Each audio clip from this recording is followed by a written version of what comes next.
Hey there, we're Crystal and Eric, corporate remote workers, Airbnb photographers, and now full-time van lifers. We like traveling off the beaten path and finding hidden gems along the way. If you like that too, hit that like button and subscribe to our channel for more. And come along with us today as we go over the best itinerary for a southern U.S. road trip. If you're looking for a fun and moderately paced road trip that has amazing weather, this is going to be the route for you. Starting with the itinerary, we started our road trip in the north and we drove from Kentucky straight down to Alabama. We then diverted west to see Mississippi and Louisiana before heading back east along the Florida Panhandle. We completed our circle back to the north, crossing off the southeastern coastal states of Georgia, the Carolinas, Virginia, and ultimately ended in Washington, D.C. End to end, this route took us 5 weeks to complete, which allowed us to spend no less than 2 nights in each state, but also allowed us to stay up to a week in some places that we really loved. This route is perfect to complete in March and April as the weather was just starting to turn warm, but we were able to avoid the super hot heat and the crowds that come with the summer months. If you stick to the same towns we did, you'll never drive more than 8 hours at a time and you'll be able to cross off 11 states in 5 weeks. After this video, if you want to see our favorite stops, make sure you check out our best places to visit in the South, also on our channel.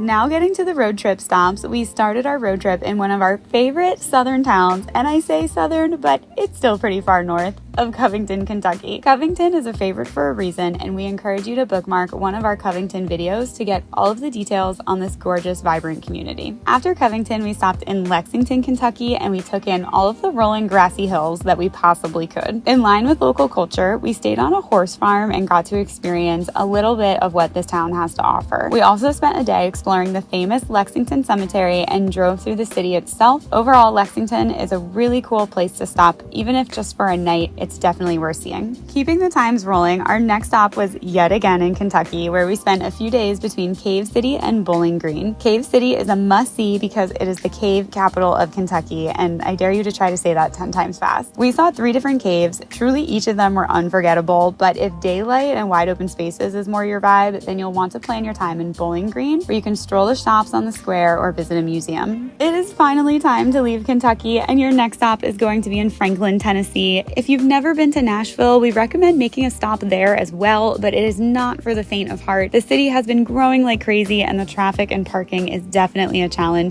This is a disaster. But Franklin is still a mid-sized town benefiting from some of the spillover of Nashville culture. It's still a perfect place to grab a coffee and walk through the downtown shops. After Franklin, it's time to cross off another state, and that is Alabama. We had no idea what to expect specifically from Alabama, but our experience in Huntsville was an incredible welcome. This eclectic city is also booming, much to some of the locals' dismay at times, but the city itself is a gorgeous spot with cool eateries and fun rocket culture. And yes, I just said rocket culture. So honestly, we kind of get the hype around Huntsville. It did not feel like what we thought Alabama would feel like, and I mean that in the best way. If we could go back and do this road trip again, we would definitely choose to spend more time in Huntsville. But the road trip must go on, and the next stop is New Orleans, Louisiana. You'll technically have to cross through Mississippi to get here, but don't worry, we will make an official stop there later. New Orleans was a fascinating place to stop, although it is the only place on the list that we didn't actually stop overnight. We recommend planning this stop in more detail than we did because we were warned by quite a few locals that it just wouldn't be safe to leave the van alone, even during the day, due to break-ins and car theft that were really high in New Orleans at the time. We are no strangers to cities and we often van life in them without issue, but having never been here, we exercised caution and just visited for the day. It was enough time to sample both the fun local culture and the amazing food, so we highly recommend building in at least a weekend trip to this party capital. After New Orleans, we passed back through Mississippi and made an official stop in Biloxi. With a strong casino culture and a not so strong anything else culture, we took this as an opportunity to slow down and spend some time watching the gorgeous sunsets over the Gulf. We learned a lot about Biloxi's past, specifically the devastation they experienced along with New Orleans during Hurricane Katrina, and we highly recommend you look into the history and the resilience of this region. Now, if those waterfront sunsets that's left you wanting more, don't worry, because for the next few stops, we are heading along the Gulf Coast. You will drive along the coast as you head to Gulf Shores, Alabama, which we timed perfectly with the early summer weather of late March. We spent a day on the soft white sand beaches and even made a pit stop in Mobile, Alabama before heading to the next coastal destination of Pensacola, Florida.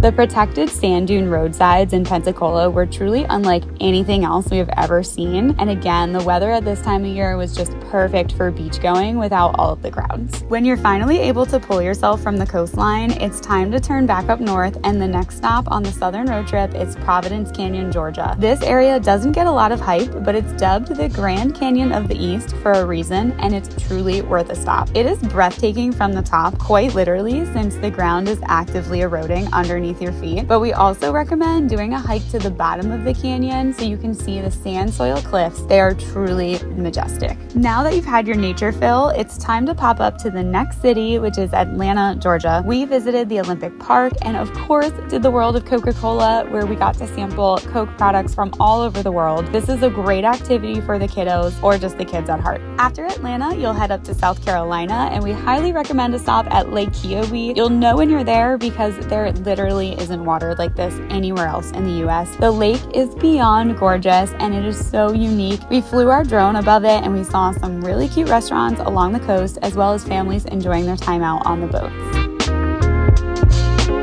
After the lake, it's time to head north again, this time stopping in the western region of North Carolina. This state has so much to offer. We are choosing to stick west to the waterfall regions of Cashers and Brevard. We had a photo shoot planned that brought us to this region, and we are so thankful for that because it just doesn't get enough attention. These waterfalls are incredible, and many of them you'll just find driving along the road. It is truly a sight to see. Last but not least, your northernmost stop is going to take you through Virginia and into Washington, D.C. While I'm not totally convinced that this counts as the South, it is a really great stop and a perfect way to bookend the road trip. We recommend getting to the city early in the morning, walking around the National Mall. We were even able to secure a parking spot for our van right in front of the National Monument, making it super easy to explore everything on foot. That wraps up our best Southern U.S. road trip itinerary. We hope you enjoyed this video. If you want to see more of any of these stops, check out the description below. We are going to link all of our travel vlogs from each location so you can see more in-depth coverage of each place. If you like this type of content, give this video a thumbs up, leave a comment, and follow us on Instagram for the slightly more unhinged version of this video. This is the story content everyone wants. We save all of our travels to highlights so you can come along with us and experience these things in real time. Thanks for coming along with us today. We will see you on the road.